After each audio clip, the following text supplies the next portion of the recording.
같이 봉독하겠습니다. 디모데후서 4장 1절에서 22절 말씀입니다. 디모데후서 4장 말씀입니다.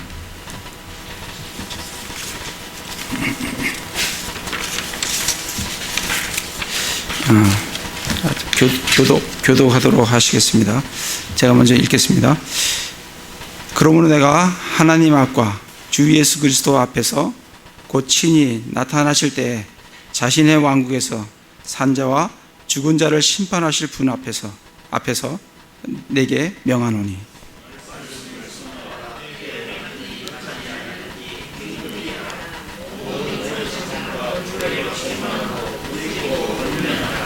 때가 이르리니 그들의 건전한 교리를 견디지 못하며 귀가 가려워 자기 욕심대로 자기를 위해 선생들을 쌓아두고,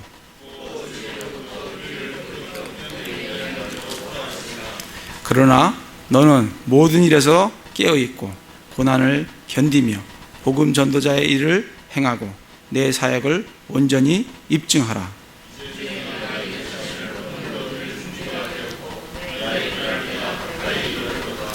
내가 선한 싸움을 싸우고 나의 달려갈 길을 마치고 믿음을 지켰은즉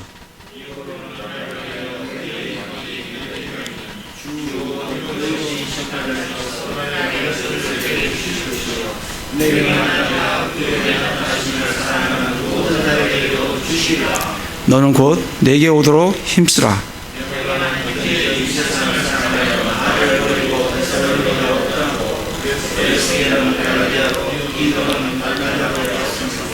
오직 누가만 나와 함께 있느니라. 마가를 취해 데리고 오라. 그가 사역을 위해 내게 유익하니라.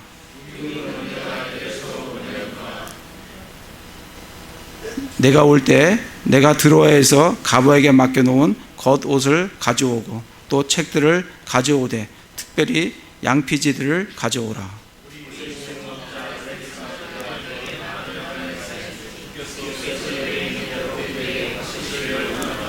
너도 그를 조심하라.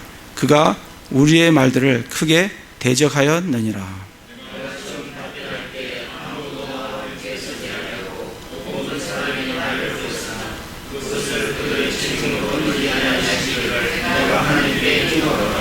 그럼에도 불구하고 주께서 나와 함께 서서 나를 강건하게 하셨으니 이것은 나로 말미암아 그 선포한 말씀이 온전히 알려져서 모든 이방인들이 듣게 하려 하심이라. 내가 사자의 입에서 구출되었느니라.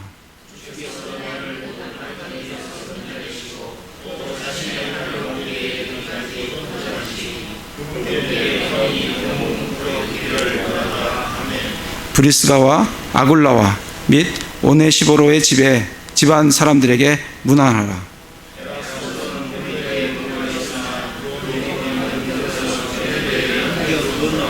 너는 겨울이 되기 전에 오도록 힘쓰라.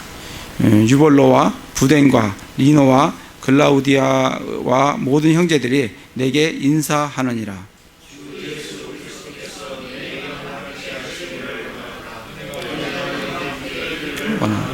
아멘. 예. 오늘 말씀은 참 이 신약의 성경의 대부분을 쓴 이 사도 바울의 마지막 서신입니다. 그러니까 죽을 날을 얼마 안 남기고 정말 자기가 사랑하는 디모데에게 편지를 두 번째 편지를 적는 그 디모데 후서, 그 중에서도 마지막 장에 해당하는 그런 말씀입니다. 정말 한 평생을 정말 하나님께 헌신한, 예수 그리스도께 헌신한 그런 사도 바울이 가장 사랑하는 디모데에게 마지막의 말을 어떻게 적는지 우리가 좀 살펴보고, 정말 우리는 어떻게 살아가야 되는지, 우리 자신은 어떻게 살아가야 될지를 좀 살펴보기를 원합니다. 4장에 보시면 1절에 보면, 그러므로 내가 하나님 앞과 주 예수 그리스도 앞에서 곧 친히 나타나실 때 자신의 왕국에서 산자와 죽은 자를 심판하실 분 앞에서 내게 명하노니. 예수님은, 초림의 예수님은 구원자십니다. 죽기 위해서 오셨어요. 모든 자를 구원하시기 위해서 오신 예수님입니다. 그러나 두 번째, 다시 오시는 재림의 예수님은 구원자가 아니시고 심판자십니다. 이제는 사정없이 죄인들을 심판하시는 심판자로서 오신다는 것을 참 이 말씀이 우리에게 알려주고 있습니다. 그래서 사도 바울은 누구 앞에서 디모데에게 명령을 주냐면 하나님 앞과 주 예수 그리스도 앞, 곧 친히 나타나실 때 자신의 왕국에서 산자든 죽은 자든 심판하실 그 예수 그리스도 앞에서 내가 내게 명한다라고 말씀을 해주고 있습니다. 심판이 다양하게 심판이 있습니다. 성경에는 심판이 대상에 따라 다양한 심판이 있습니다. 먼저 우리 그리스도인들이 심판을 받아요. 우리 그리스도인 심판은 고린도후서 5장 10절에 가보겠습니다. 고린도후서 5장 10절에 보면 우리의 심판이 나옵니다. 우리는 심판을 안 받느냐?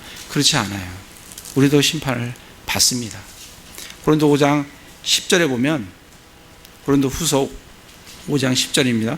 우리가 반드시 다 그리스도의 심판석 앞에 나타나리니 이로써 각 사람이 좋은 것이든 나쁜 것이든 자기가 행한 것에 따라 자기 몸 안에 이루어진 것들을 받으리라. 우리 그리스도인들은 어디에 서냐면 그리스도의 심판석 앞에 섭니다. 그리스도의 날에 그리스도의 심판석 앞에 서요. 그리고 뭐에 따라 받아요? 각 사람이 좋은 것이든 나쁜 것이든 자기가 행한 것에 따라 받습니다. 구원은 행위로 받지 않습니다. 구원은 예수 그리스도를 믿는 믿음으로, 우리가 예수 그리스도를 믿을 때 예수 그리스도로부터 오는 그 믿음, 예수 그리스도의 믿음으로 우리가 구원을 받습니다. 그러나 보상은 행위로 받습니다. 그러니까 이 땅에서 나는 믿음을 갖고 구원을 받았으니까 그거로 오케이 만사 끝이라고 그렇게 말씀을 하고 있지 않습니다.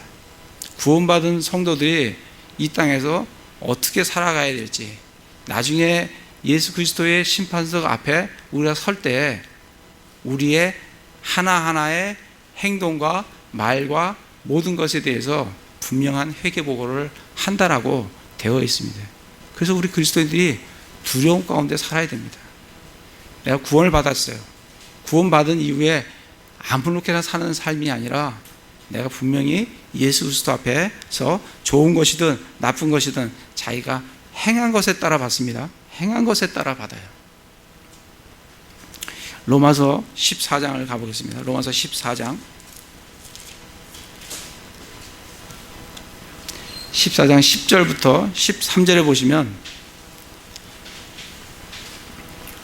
10절에 보시면, 그런데 내가 어찌하여 내 형제를 판단하느냐? 어찌하여 내 형제를 무시하느냐? 우리가 다 그리스도의 심판석 앞에 서리라. 우리가 그리스도의 심판석 앞에 섭니다.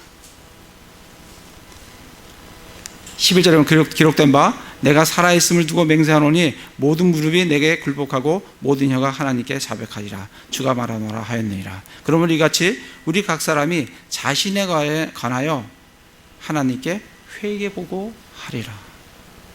회개보고 아시죠? 1년 연말 정산이 되면 기업들이 다 자기의 흑자난 부분과 적자난 부분, 그것들을 다 정리해서 회개보고를 딱 하듯이 우리의 삶이 딱 끝나는 그때 예수 그리스도의 심판석 앞에 가서 우리의 삶에 대한, 우리 행위에 대한 회개보고를 분명히 합니다. 이 두려운 일이에요. 정말 내 삶에 대해서 분명한 책임을 내 자신이 져야 돼요. 그러니까 이 땅에서 이 구원받은 이후에 우리가 어떻게 하나님 말씀대로 살아가야 되는지에 대해서 우리에게 말씀을 해주고 계십니다. 그래서 정말 이 회개보고가 있다는 것을 알고 살아가시는 분들은 두려움 가운데 살아가요.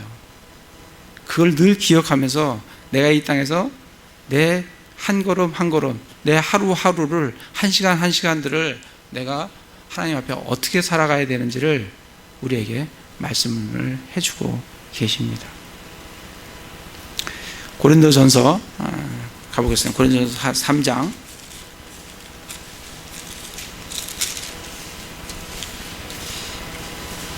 8절부터 15절 말씀인데, 8절에 보면 이제 심는 자와 물 주는 자는 하나이며 저마다 자기의 수고에 따라 자기의 보상을 받으리라.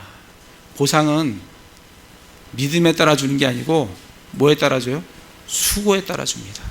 이 땅에서 내가 행한 일의 그 수고, 주님을 위해서 한 일에 대한 수고에 대한 보상이에요. 구원은 은혜로 주시는 거예요. 그러나 보상은 수고에 따라 주십니다. 그래서 지금 자기의 수고에 따라 자기의 보상을 받으리라. 12절에 그런데 만약 어떤 사람이 이 기초 위에 금이나 은이나 보석이나 나무나 건초나 짚을 세우면 각 사람의 뭐가 드러나요? 믿음이 드러나는 게 아니라 일이 드러납니다. 일이 드러나요. 일이 드러나는데 그날에, 그죠? 그리스도의 날에, 그리스도 심판석 앞에 딱 설 때에 그것을 밝히 드러내시는데, 이는 그것이 불에 의해 드러나고 그 불이 각 사람의 일이 어떤 종류인지 그것을 시험할 것이기 때문이라. 우리의 일에 대해서 분명히 그리스도 심판석 앞에서 회개보고할 때 우리의 일을 태우십니다. 그게 정말 믿음에서 난 행위면 그게 불타지 않고 살아있어요. 그러나 그것이 믿음에 의해서 난 행위가 아니라고 하면 그 행위에 대해서는 그 행위는 불타 없어진다는 거예요. 그래서 14절에 어떤 사람이 그 기초 위에 세운 일이 남아있으면 뭘 받아요? 구원을 받는 게 아니고 구원은 받았어요. 보상을 받고, 그렇게 써있네요. 보상을 받고 15절에 어떤 사람의 일이 불타면 그는 보상의 손실을 당해요. 보상을 못 받는다는 거예요. 그러니까 정말 우리가 이 땅에서 우리에게 주어진 우리의 삶에 대해서 이 땅에서 우리가 어디에 우리의 시간과 우리의 재능과 우리의 재물과 이것들을 어떻게 하나님 앞에 하나님께 합당하게 잘 사용을 해야 될지를 그리스도 심판석 앞에 가서 내가 회개보고를 할 것을 기억하시면서 이 땅을 하루하루 살아가셔야 된다는 겁니다. 그렇게 말씀을 하고 계시는 거예요. 계시록 22장 가보겠습니다. 계시록 22장 12절에 보시면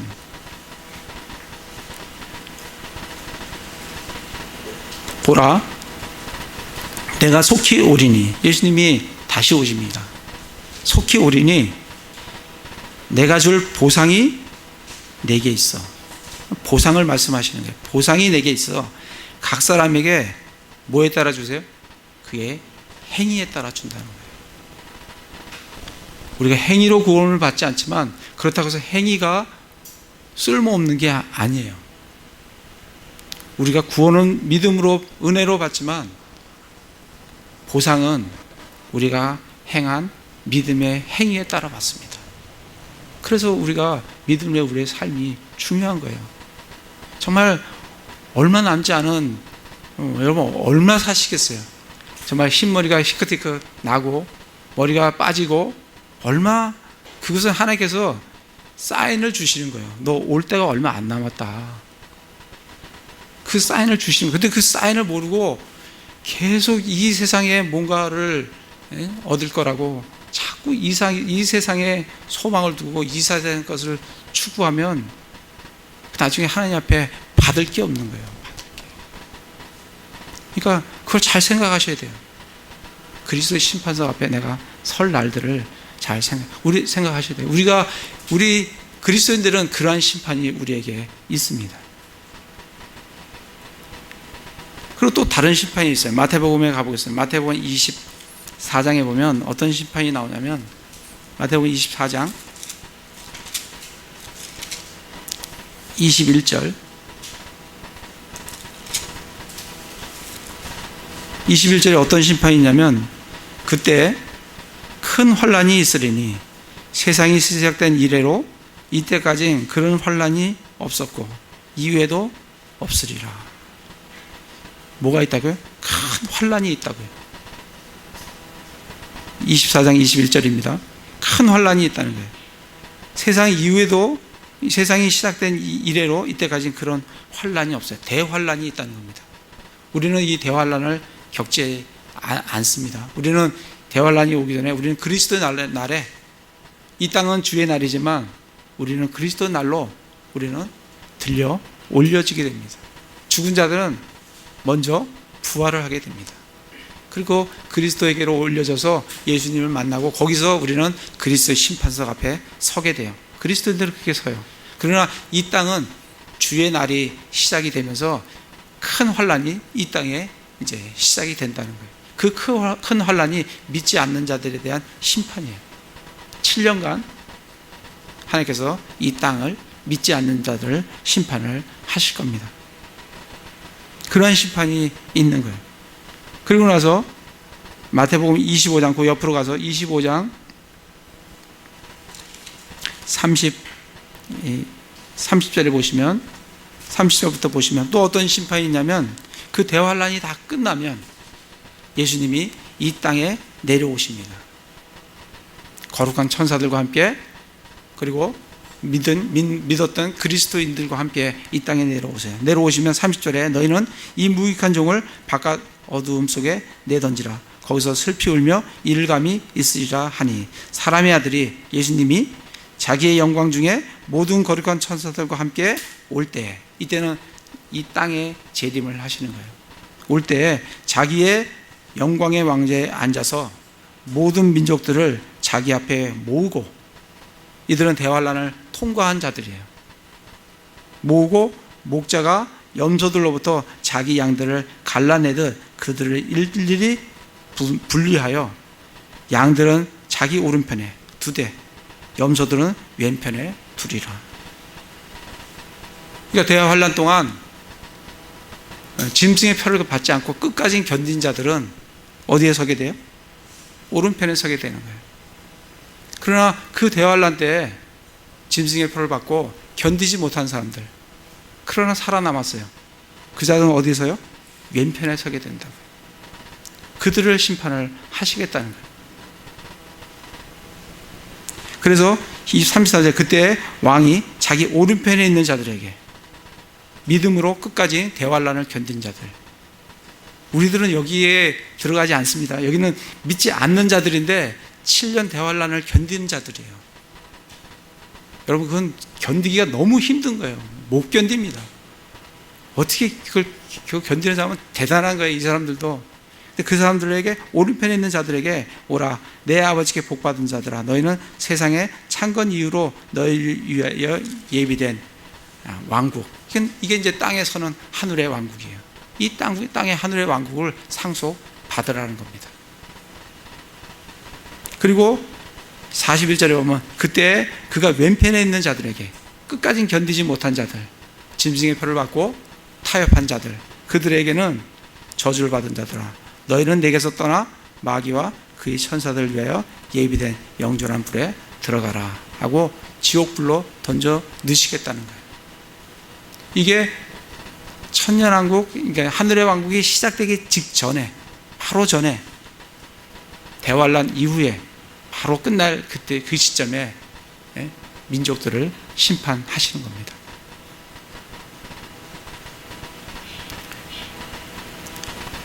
그리고 이제 마지막에 심판이 한 번 더 있습니다. 우리 요한계시록 가보겠습니다. 요한계시록 20장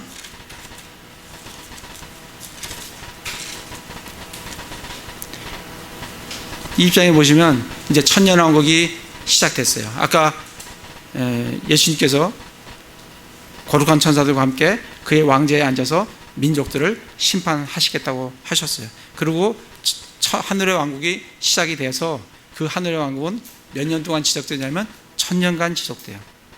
그래서 1절부터 보면 20장 4절 이렇게 보시면 4절 맨 끝에 보면 그들이 살아서 그리스도와 함께 1000년 동안 통치하되, 6절에도 보면 1000년 동안 그분과 함께 통치하리라. 이렇게 예수 그리스도를 믿는 자들과 또 환난기 때 순교한 자들, 목배인 자들, 그들이 살아서 1000년간 통치를 하게 됩니다. 예수님과 함께 하고 나서 7절에 보면 1000년이 참회, 1000년이 끝났어요.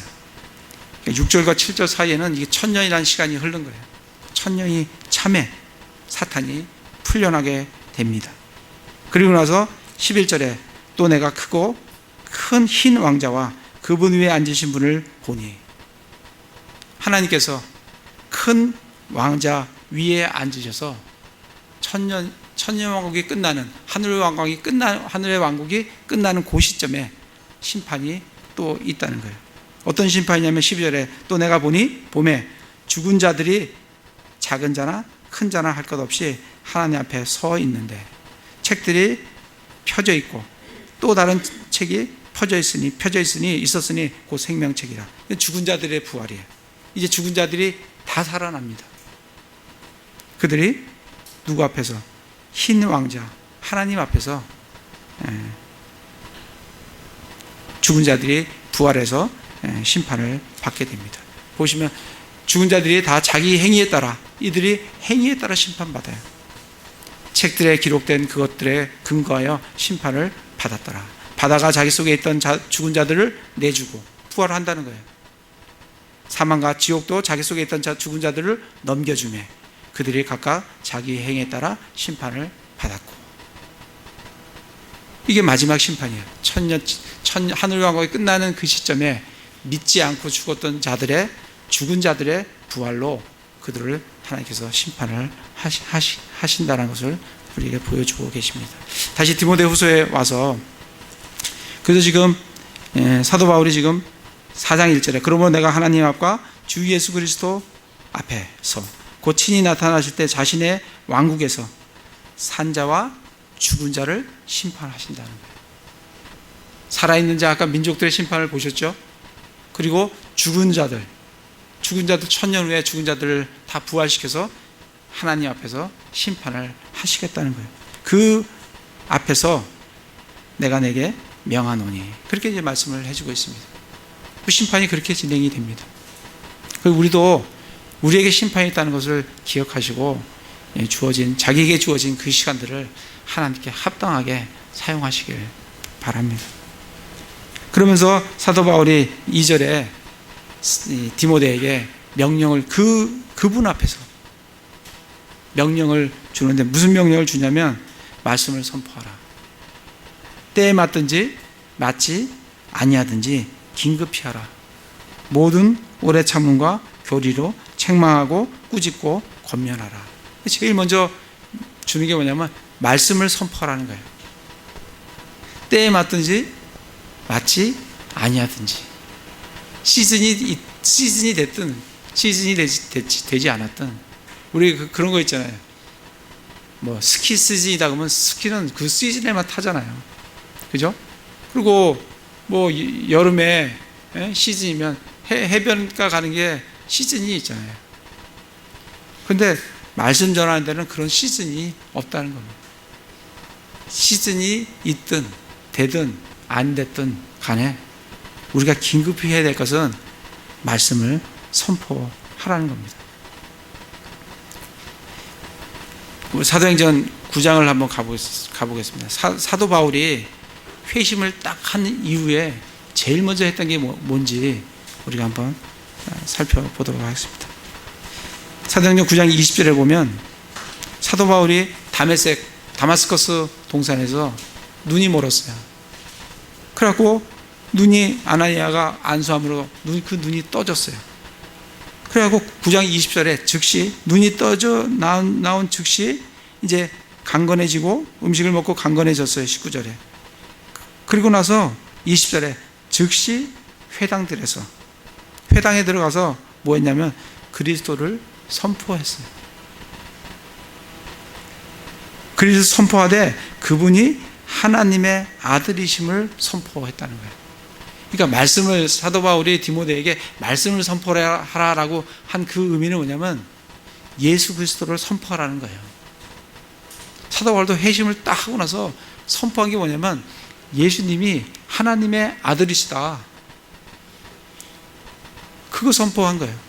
요한복음에 쓰여진 목적이 뭐라고요? 우리 지난번에 했습니다. 요한복음 20장 31절에 내가 이것을 기록하면 예수님이 하나님의 아들 그리스도이심을 너희가 믿게 하려 하며 믿고 그것으로 생명을 얻게 하려 함이라 라고 요한복음 20장 31절에 나와 있듯이 우리가 뭘 믿고 뭘 선포해야 되냐면 예수님이 하나님의 아들 그리스도라는 것을 믿고, 그리고 그분이 하나님의 아들 그리스도라는 것을 사람들에게 선포해야 된다는 거예요. 제가 얼마 전에 한번 우리 이제 제가 직장에 있던 사람하고 같이 일을 하게 되면서 제가 한번 복음을 한번 전했어요. 예수님 믿냐라고 하니까 자기는 성당을 다닌다는 거예요. 그래서 뭐 성당 다니고 그거 관계없이 예수님을 믿습니까? 자기는 세례명이 있다는 거예요. 아니 그거 말고, 세례명 그거 말고 예수님을 믿으시냐고. 자기는 성지순례를 갔다 왔대요. 성지순례 어디 다녀오셨으니까 터키를 갔다 왔대요. 그거 말고 예수님을 믿으시냐고. 우리는 마리아를 통해서 기도한대요. 아니 왜 마리아를 통해서 기도합니까? 그랬더니 마리아가 예수님을 안고 있지 않습니까? 그 마리아를 통해서 기도하면 예수님이 얼마나 더 잘 들어주시겠습니까? 아니 그거 말고 예수님을 믿으시냐고. 기독교는 그 천주교에서 나온 거 아니에요? 아니 예수님을 믿으시냐고. 결국 예수님 믿는다는 말을 결코 안 해요. 결코 안 해요. 이 천주교가 그렇습니다. 이 카톨릭이 그래요. 그래서 나중에 기독교는 왜 이렇게 편협적이고 이렇게 얘기를 하냐. 성경 전체에서 얘기하는 게 뭘 얘기하느냐면 예수님이 누구시냐, 그거 얘기하려고 이 두꺼운 성경이 쓰여졌는데 그건 어디 가서 없고 주변 얘기만 계속 하는 거예요. 사도 바울도 지금 눈이 딱 떠지고 딱 회복됐을 때 그가 제일 먼저 한 게 뭐냐면 예수님은 그리스도시다, 그분이 하나님의 아들이시다. 하나님의 아들이라는 의미는 하나님이라는 의미입니다. 이 유대인들 그렇게 알아들어요. 하나님의 아들 그러면 하나님이에요. 소가 새끼를 낳으면 뭐예요? 송아지. 말이 새끼를 낳으면 망아지. 송아지는 소예요? 소 아니에요? 송아지는 소예요. 하나님의 아들이라는 의미는 하나님이라는 의미예요. 같은 의미예요. 그러니까 예수님이 그리스도시요 하나님의 아들이시라는 것을 이 유대인들에게 회당에 가서 사도 바울이 제일 먼저 전한 게 그거예요. 그러니까 우리가 믿어야 될 게 뭐냐면 예수님이 하나님의 아들이시다고. 성경이 그걸 증언해 주시는 거예요. 그래서 예수님은 5,000명을 오병이어로 5,000명을 먹이신 거, 사람이 할 수 있습니까? 그 하나님의 아들이심을 보여주기 위해서, 문둥병을 낫게 하는 거예요. 하나님의 아들이심을 보여주기 위해서. 또 물 위를 걸으시는 거예요. 바다 보고 잠잠하라 하면 바다가 잠잠해지는 거예요. 하나님이시니까. 그걸 뭘 보여주시냐면 예수님이 하나님의 아들, 하나님이시요 그리스도심을 우리에게 증언해 주기 위해서 지금 복음서에서 그걸 우리에게 보여주고 있는 겁니다. 그걸 보고 우리가 뭘 알아야 되냐면 예수님은 하나님의 아들 그리스도시구나. 그리고 그분이 나의 죄를 위해서 십자가에 죽으셨구나. 내가 그 피로 말미암아 내 죄가 깨끗하게, 내 믿음, 내가 그분을 받아들임으로, 그 예수 그리스도의 믿음으로 내 죄가 깨끗하게 그분의 피로 깨끗하게 씻음을 받는 거구나. 근데 그걸 믿을 때 우리는 구원을 받습니다. 지금 사도 바울이 지금 말씀을 선포하라는 것은 그거 선포하라는 거예요. 그러니까 이 강단에서도 하나님 말씀만 선포돼야 되는 거고, 우리가 밖에 나가서 다른 사람에게 얘기할 때도 예수님이 누구시냐. 성경에 좋은 말씀, 불경에도 좋은 말씀 많이 있습니다. 그 좋은 말씀 선포라는 게 아니라 그것도 해야 되지만 우리가 핵심적으로 해야 될 게 뭐냐면 예수님이 누구신가, 그거를 선포. 내가 어떻게 구원을 받았는가, 내가 어떻게 구원을 받을 수 있는가, 그거를 선포하라고 지금 말씀을 해주고 있습니다. 고린도후서 4장 5절에 가보겠습니다. 고린도후서 4장 5절.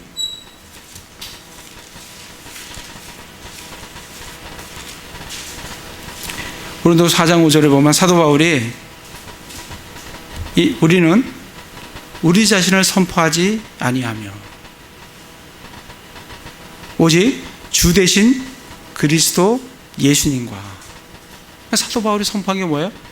주 대신 그리스도 예수님. 예수님이 주님이시다. 예수님이 하나님이시다. 이거 선포를 했다는 겁니다. 그래서 지금 그걸 선포하라는 거예요. 다시 디모데후서에 와서, 그래서 2장 말씀이 말씀을 선포하라. 이게 뭐냐면 예수 그리스도를 전하라는 거예요. 예수님을 전해라. 때에 맞든지 맞지 아니하든지. 그래서 시편 126편 우리 잘 아는 말씀이잖아요. 눈물을 흘리며 씨를 뿌리는 자는 기쁨으로 그 단을 거두리로다. 그러니까 말씀을 선포하는데 시즌에 관계없이 어렵든지 어렵지 않든지 힘들든지 힘들지 않든지 상황에 관계없이 뿌릴 때 열매들을 얻게 된다는 겁니다. 그 열매들을 얻기 위해서 예수 그리스도를 선포하라고, 긴급히 하라고 말씀을 우리에게 해주십니다. 그러면서 2절부터 보면, 2절의 후반에 보면 모든 오래 참음과 교리로 책망하고 꾸짖고 권면하라. 뭘 하라고 하는 거냐면 오래 참으라는 거예요. 참 우리가 교회에서 우리가 함께 우리가 정말 이 성도들과 함께 있을 때 우리가 오래 참아야 될 일들이 참 많습니다. 뭐 하기 전에 책망하고 꾸짖고 권면하기 전에 참아야 될 일이 많아요. 참으란 얘기예요. 오래 참고, 그리고 정말 책망하기 전에 오래 참고, 그리고 책망을 할 때는 뭐로 책망하냐면 교리로 책망하라는 거예요. 예? 교리로 책망하고. 그러니까 내 생각으로 책망하는 게 아니라 하나님의 말씀에 의거해서 책망하라는 거예요. 이게 굉장히 중요해요. 만약에 내가 하나님 말씀에 근거가 없이 책망을 하게 되면, 잘못하면 그건 당신 생각이고, 우리는 우리의 생각으로 책망하는 게 아니라 하나님의 말씀으로 책망하는 거예요. 근데 그 책망하기 전에 뭐 하라고요? 오래 참으라고요. 참다가 나중에 책망을 해야 됩니다. 참고 행하라는, 나중에 책망을 하되 뭐로 책망하라고요? 교리로 책망하라고. 그러니까 우리가 교리를, 하나님의 말씀을 잘 아셔야 돼요. 자녀들에게도 마찬가지예요. 자녀라고 함부로 책망하면 안 됩니다. 분노해요. 뭐로 책망해야 돼요? 교리로 책망해야 돼요. 그런데 하나님의 말씀을 잘 알아야 뭐 책망을 할 거 아닙니까? 하나님의 말씀 잘 아셔야 돼요. 잘 배우셔야 돼요. 자녀들을 양육하기 위해서도 잘 배우셔야 돼요. 꾸짖고 권면하라, 이렇게 말씀을 해주고 있습니다. 그러면서 3절 4절에 이 마지막 때에 어떤 일이 일어난다고요? 이 건전한 교리에 사람들이 귀가 가려워서 견디지 못해요. 그리고 주로 정말 자기 욕심에 따라, 자신의 욕심에 따라 선생을 쌓아둡니다. 그러니까 이 하나님 말씀을 좋아하는 게 아니고 내 마음에 맞는 말씀을 좋아해요. 내 마음에 맞는 말을 좋아한다고요. 그러니까 그런 사람을 따라가는 거예요. 여러분들 어디에서 신앙을 하시든지 간에 여기서 들려지는 게 하나님의 말씀이면 들으셔야 되는 거고, 그게 하나님의 말씀이 아니시면 귀를 막으셔야 되는 거예요.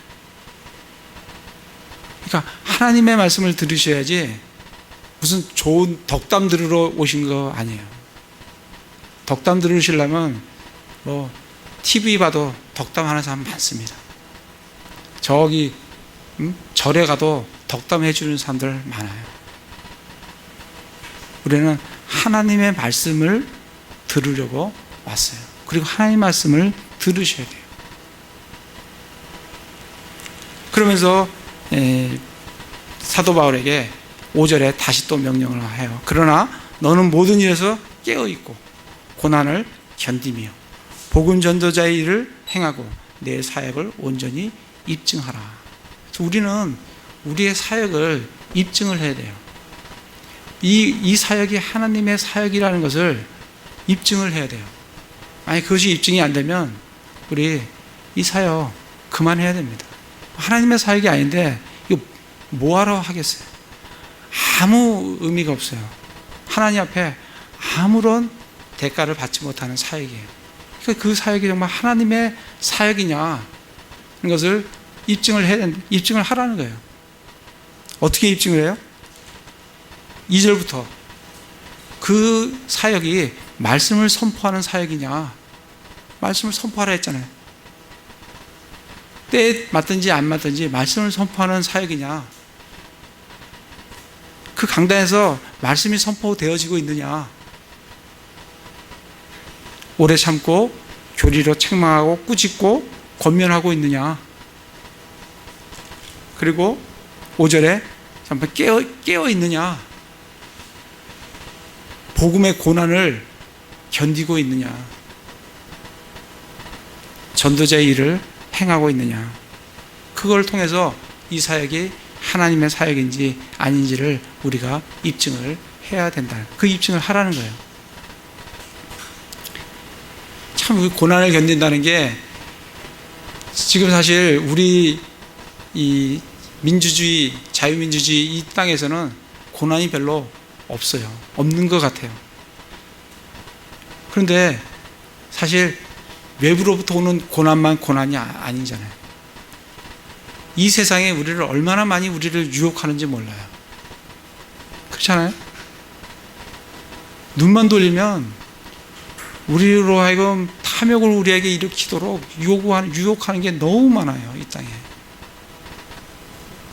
그거를 거부하고 하나님의 말씀에 따라 살고자 하는 믿음의 선한 싸움을 싸울 때 엄청난 고난을 자기 스스로 받고 있는 거예요.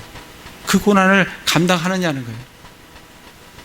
이 세상에서 그러한 유혹으로부터 하나님의 은혜가 그것을 거부하도록 우리에게 가르쳐 준다고 말씀을 하셨잖아요. 그런 고난이 우리에게 있다고요. 보이지 않는, 눈에 보이지 않는 육체적인 고난만이 아니라 그러한 고난이 우리에게 있습니다. 그런 고난을 지금 잘 견디고 있느냐, 그런 사역인지를 입증을 해라라고 말씀을 해주고 있습니다. 그러면서 6절부터 8절까지는 사도 바울의 삶을, 자기의 삶을 정말 아주 요약해서 딱 말씀을, 나는 이렇게 살고 나는 주님께로 간다. 여러분들 우리도 좀 생각해 볼 필요가 있어요. 내가 내 삶을 마칠 때 내 자녀들에게 또 내 주변 사람들에게 내가 무슨 말을 하고 이 세상을 떠날까? 사도 바울은 지금 6절부터 8절을 디모데에게 이 말씀을 하고 자기는 떠나갑니다. 뭐라고 얘기해요? 이제 내가 내 자신을 헌물로 드릴 준비가 되었고. 사도 바울은 준비한 사람이에요. 뭘로? 자기의 몸을, 자기의 자신을 하나님께 헌물로 드릴 준비를 하면서 살았던 사람이에요. 우리도 이 준비를 하시며 살으셔야 돼요. 그래야 언제 내가 죽음이 내 앞에 딱 다가올지 모르는데 그때 내가 이 말을 할 수가 있어요. 그렇지 않으면 나 아직 준비가 안 됐는데,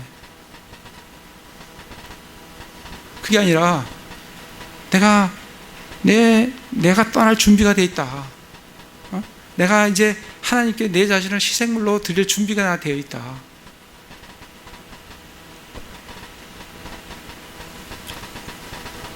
로마서 한번 가보겠습니다. 로마서 12장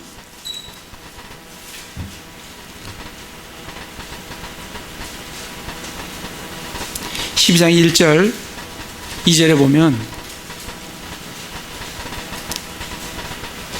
그러므로 형제들아, 내가 하나님의 긍휼을 힘입어 너희에게 간청하노니 너희는 너희 몸을 거룩하고 하나님께서 받으실 만한 살아있는 희생물로 드리라. 그것이 너희의 합당한 섬김이니라.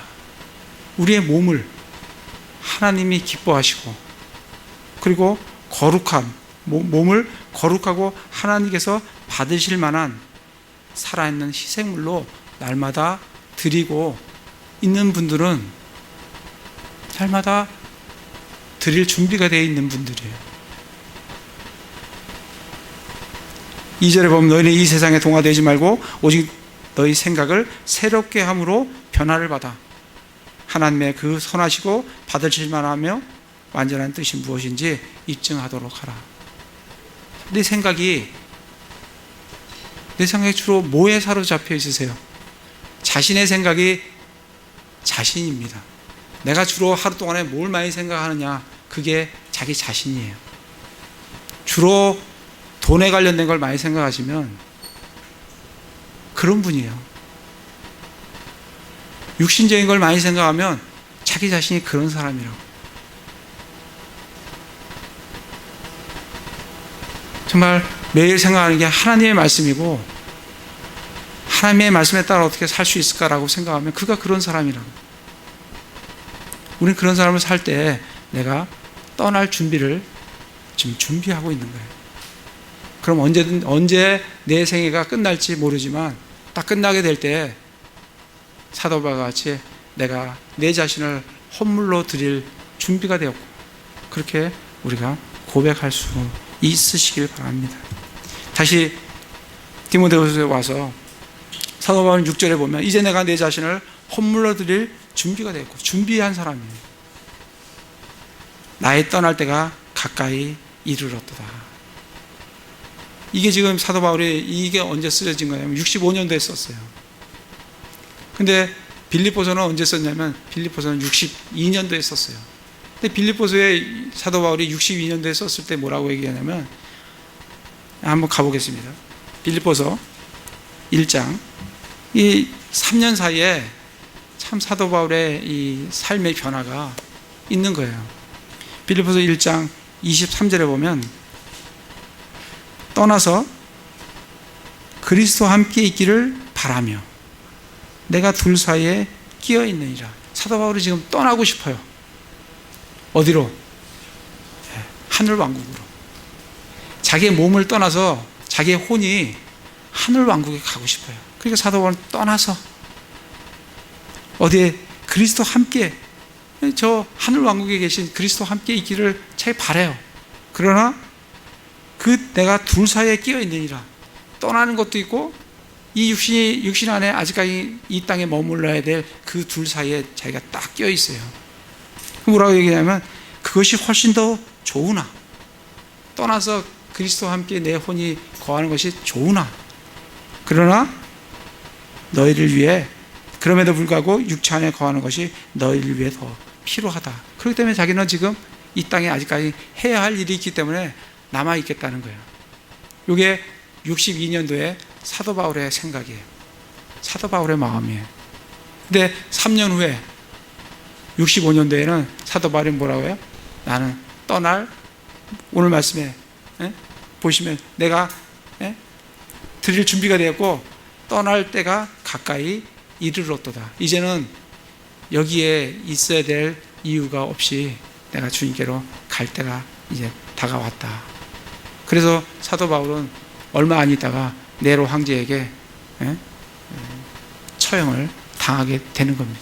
자기의 떠날 날을 지금 알고 있어요. 그걸 알면서 지금 이 디모데후서 맨 끝에 보세요. 바울이 네로 앞에 두 번째 불려 나갈 때 누가 있었다고요? 로마에서 디모데에게 쓴 거예요. 네로 황제 때 두 번째 불려 나갈 때, 이때 당시에 황제가 누구예요? 그 흉악한 네로 황제라고, 로마. 그러니까 이제 죽음을 직감하는 거예요. 아, 이번 내가 나가서 선고를 받으면 나는 이 세상을 뜬다. 나는 주님께로 간다. 그거를 알고 이걸 지금 적고 있는 겁니다. 내가 내 자신을 헌물로 드릴 준비가 되었고 내가 떠날 때가 가까이 이르렀도다. 가까이 이르렀어요. 그러면서 7절에 내가 선한 싸움을 싸우고 나의 달려갈 길을 마치고 믿음을 지켰은즉. 정말 우리도 이러한 고백을 하면 좋겠어요. 내가 내 삶을 마칠 때 내가 선한 싸움을 싸우고 나의 달려갈 길을 마치고 믿음을 지켰다. 정말 어떤 분들은 아주 30년, 30세, 40세에 죽어도 이런 말을 하실 분이 있으세요. 나는 마쳤다. 주님께서 내게 하라고 한 일을 나는 마치고 이 세상을 떠난다. 이렇게 고백하시는 분이 있고, 어떤 분은 90세, 100세를 살아도 나는 아직 할 게 많은데 마치지 못했다고. 우리에게 시간이 무한정 주어지는 것이 아닙니다. 주어진 시간에 주님께서 내게 하라고 하신 일들을 마치고, 그리고 사도 바울과 같이 내가 나의 달려갈 길을 마치고 내가 믿음을 지켰다라는 고백을 하고 이 세상을 떠날 수 있기를 정말 바랍니다. 그래서 정말 사도 바울은 어떻게 달려갔냐면, 빌립보서 한번 보겠습니다. 빌립보서 3장에 보시면 사도 바울이 이 다른질을 하되 뭐 그냥 설렁설렁 그렇게 뛴 게 아니에요. 네? 이제 빌립보서 3장에 보시면 3장 12절에 보면 나는 내가 이미 도달한 것처럼 말하지 아니하며 내가 이미 얻은 것처럼 말하지도 아니하고 다만 그리스도 예수님께서 나를 붙잡아 이루고자 하신 그것을 붙잡으려고 뛰어가노라. 그러면서 13절 형제들아 나는 내가 이미 붙잡은 줄로 여기지 아니하고 다만 이 한 가지 일을 행하나니 곧 뒤에 있는 그것들을 잊어버리고 앞에 있는 그것들에 도달하려고 나아가 그리스도 예수님 안에서 하나님의 높은 부르심의 상을 받으려고 푯대를 향해 밀고 나아가노라. 사도 바울에게는 푯대가 하나 딱 있었어요. 그 푯대를 향해서 다름질하는 거예요. 푯대가 여러 개 있으면 안 돼요. 여러분들의 푯대가 뭔지를, 내가 뭘 위해서 살아가는지, 내 푯대가 무엇인지, 내가 어디를 지금 향해서 지금 달려가고 있는지 그 푯대가 명확하지 않으면 여러분 다름질을 헛되게 다름질합니다. 내가 예수 그리스도의 푯대를 향해서 가야 되는데 45도 방향으로 달려보세요. 그 푯대와 얼마큼 멀어지는지. 가면 갈수록 멀어집니다. 달리면 달릴수록 멀어져요. 여러분 빨리 달리는 것도 중요한데 올바른 푯대가 더 중요해요. 이 방향이 중요하다고.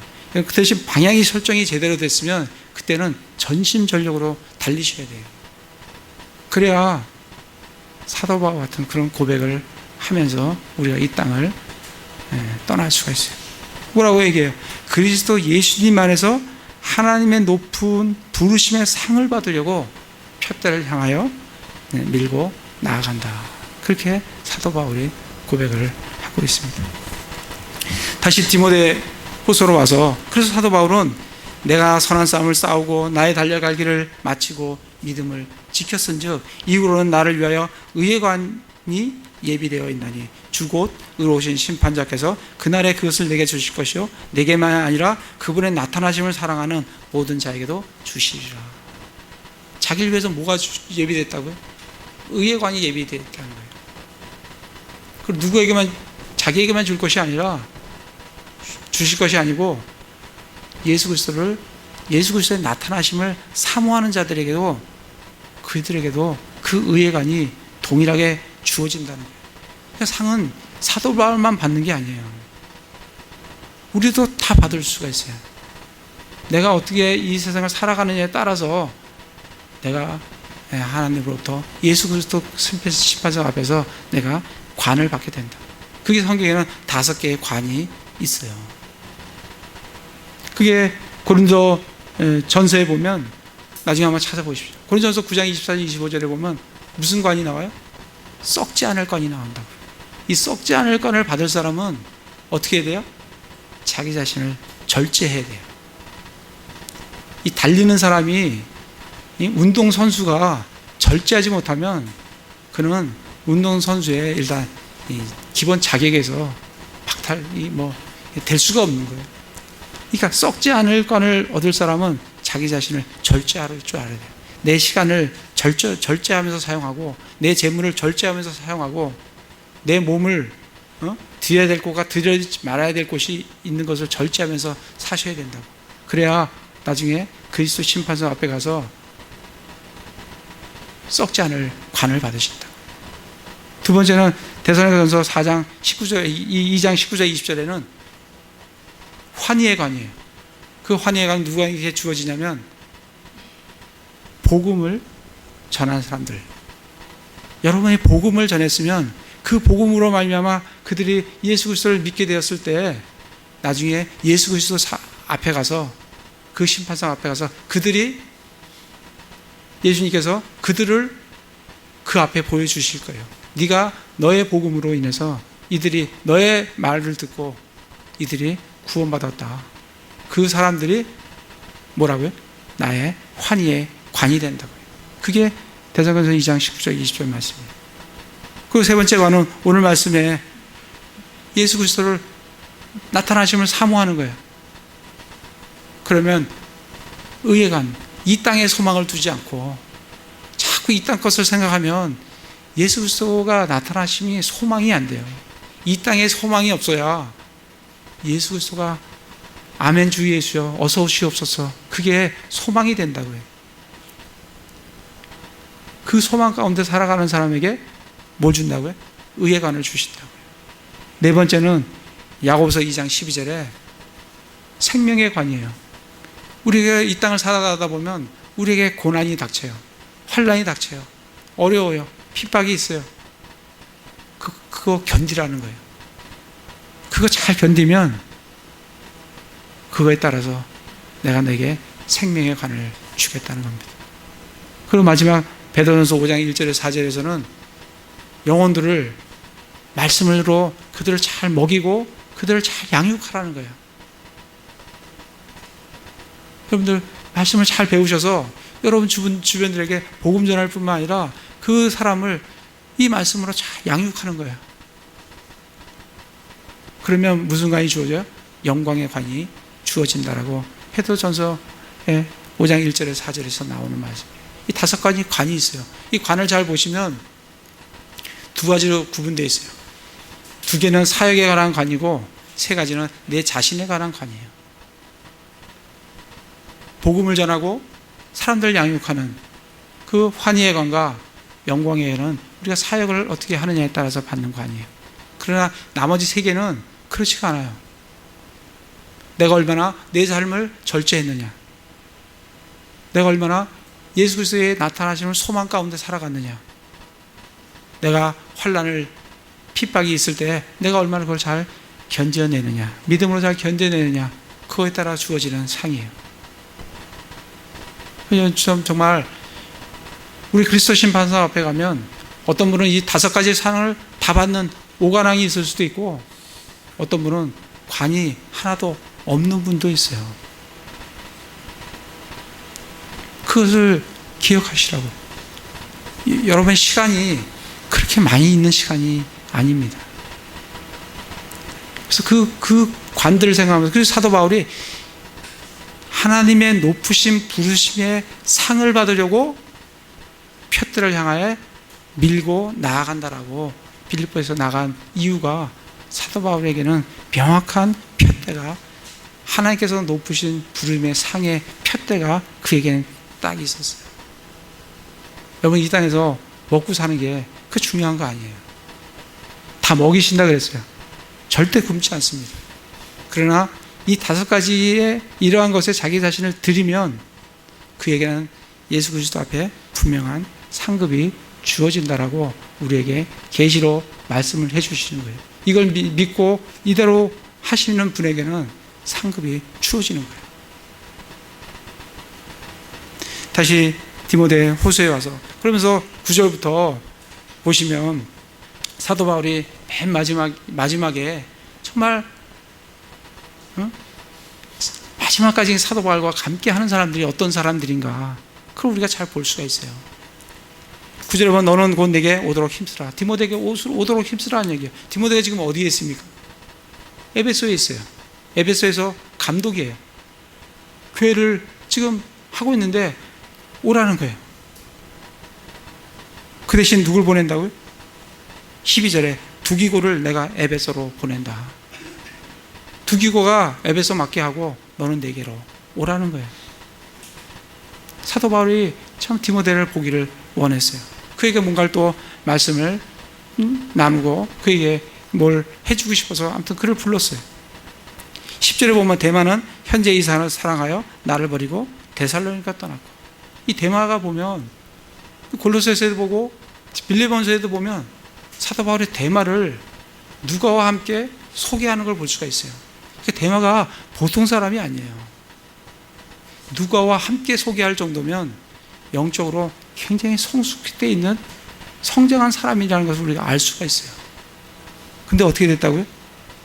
현재 이 세상을 사랑하여 나를 버리고 데살로니가로 갔다고. 그러니까 정말 영적으로 성장을 했다 하더라도 마지막까지 이 경주를 완주하지 못하면 이렇게 간다고요. 갑니다. 우리 많은 그런 사람을 많이 봐요. 그러니까 여러분, 우리는 마지막까지 우리의 경주를 완주를 해야 돼요. 이 데마와 같은 사람은 거기서 말씀을 그렇게 적고 있잖아요. 그냥 버리고 갔다 이게 아니라 이 세상을 사랑하여 갔다. 그러니까 이 세상을 사랑한다는 게 그렇게 강력해요. 이 세상의 유혹이 그렇게 강력하다고요. 이 세상의 유혹은 달콤합니다. 그러니까 이걸 버리고, 이 상을 버리고 간다고요. 대만은 그런 사람이에요. 글리스게는 갈라디아로, 디도는 달마디아로. 디도는 어떤 사람이에요? 우리 다음번에 할 말씀이 디도서. 사도 바울이 직접 그에게 말씀을 써준 그 사람이 디도예요. 그 사람이 클레테 섬의 사역자라고요. 감독이라고. 근데 그도 갔어요. 여기 갔다는 게 여기서 어떤 분들은 사역을 하러 간 거 아니냐, 뭐 그렇게 볼 수도 있어요. 정확하게 뭐 표현이 안 돼 있으니까. 그러나 만약에 사역을 위해서 갔다고 하면 12절 같이 두기고는 내가 에베소로 보내었노라, 그렇게 말씀하시는 게 맞을 것 같아요. 근데 사도 바울이 데마와 함께 쓰면서 그도 갔다라고 할 때는 그도 사역을 버리고 떠난 것을 볼 수가 있습니다. 그 감독도 가요. 그리고 오직 누가가 아니고 오직 누가만 남아있냐면 누가가 남아있다는 거예요. 누가만 남아있는 게 누가 남아있냐면 누가가 남아있어요. 이게 말이 좀 어려운데 아무튼 누가만 지금 사도 바울과 함께 있어요. 지금 로마에서 지금 사도 바울을 지키고 있는 건 누구라고요? 누가만 딱 지키고 있다는 거예요. 그러면서 마가를 치해오라고. 마가는 어떤 사람이에요? 마가는 사도행전에 보면 1차 선교제 여행 때 사도 바울과 함께 갔다가 밤빌레에서 난 못하겠습니다 하고 돌아간 사람이에요. 그것 때문에 2차 선교 여행 떠날 때 바나바와 바울이 둘로 쪼개지잖아요. 그 쟁점에 섰던 사람이 누구예요? 마가라고요. 그런데 그가 베드로전서 5장 13절에 보면 베드로가 나의 아들 마가라고 소개를 합니다. 그러니까 그가 바나바와 함께 사역을 떠난 이후에 그는 누구에게 또 말씀을 배웠냐면 베드로에게 배웠어요. 그러니까 베드로가 나의 아들 마가. 근데 그가 지금 누구한테 유용해요? 사도 바울에게 유용하다고요. 그러니까 어떻게 해요? 나를 취해오라. 그가 사역을 위해 내게 유익하다고. 이걸 보면서 우리는 사도 바울의 이 성격을 분명히 알 수 있어요. 그는 자기 사역에 정말 이 해가 되고 방해가 된다고 하면 바나바와 함께 갈랐을 정도로 하면서까지 마가를 떼어내는 사람이 사도 바울이에요. 그런데 그가 유익하게 정말 사역에 유익하게 되었을 때는 그를 정말 포용하고 받아들이는 사람이 사도 바울입니다. 굉장히 강직한 사람이에요. 그걸 우리가 볼 수가 있습니다. 그러면서 16절에 보면 내가 처음 답변할 때 아무도 나와 함께 서지 아니하고 모든 사람이 나를 버렸으나 그것을 그들의 책임으로 돌리지 아니하시기를 내가 하나님께 기도하노라. 처음 나갔을 때, 처음 재판을 받으러 갔을 때 아무도 사도 바울과 옆에 서서 변론해 주는 사람이 아무도 없어요. 다 떠났어요. 아무도 함께 있지 않아요. 그런데 그거를 그들의 책임으로 돌리지 아니한다. 오히려 17절에 보면 그럼에도 불구하고 주께서 나와 함께 서서 나를 강건하게 하셨으니, 우리를 끝까지 우리와 함께 해주시는 분은 사람이 아니에요. 우리는 사람을 믿지 않습니다. 사람은 믿음의 대상이 아니고 사람은 사랑의 대상이에요. 사람을 믿는 게 아니고, 우리가 이 사역을 하는 것은 사람을 믿기 때문에 사역을 하는 게 아니라 예수 그리스도가 계시기 때문에 그분을 바라보고 이 사역을 하는 거지, 사람을 보고 사역을 하는 것이 아닙니다. 그래서 뭐라고 얘기하냐면 주께서 나와 함께 서서 나를 강건하게 하셨으니, 그래서 사도 바울을 강건하게 하시는 분은 주변에 있는 함께 사역하는 사역자들이 아니라 누구예요?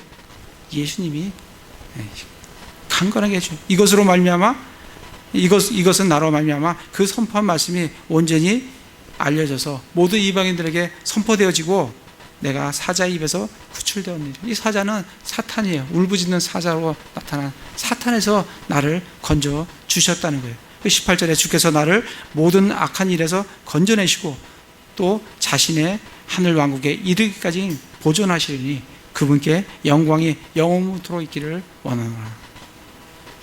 그래서 주님은 우리를 굳게 강건하게 해주시고 우리로 하여금 말씀을 선포하게 해주시고 사탄으로부터 우리를 구출해 주시고 모든 악한 일에서 건져내시고 자신의 하늘의 왕국에 이르기까지 우리를 보존해 주신다고요.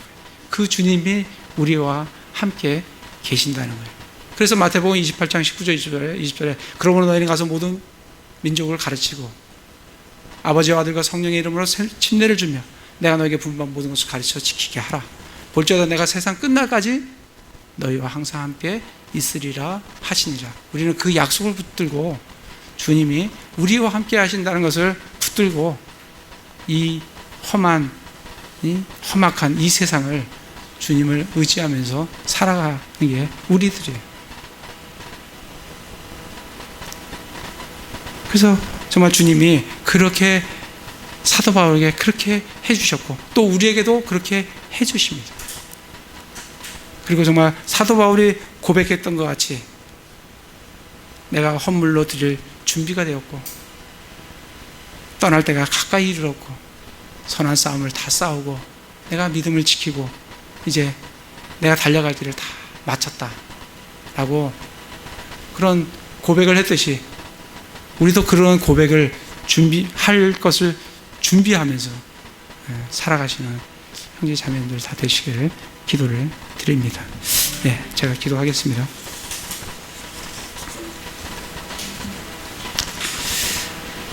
사도 바울이 떠날 때가 가까이 이르렀다는 것을 알고 쓴 유언과 같은 편지인 디모데 후서의 마지막 부분을 참 읽게 해주시고 알게 해주시니 감사를 드립니다.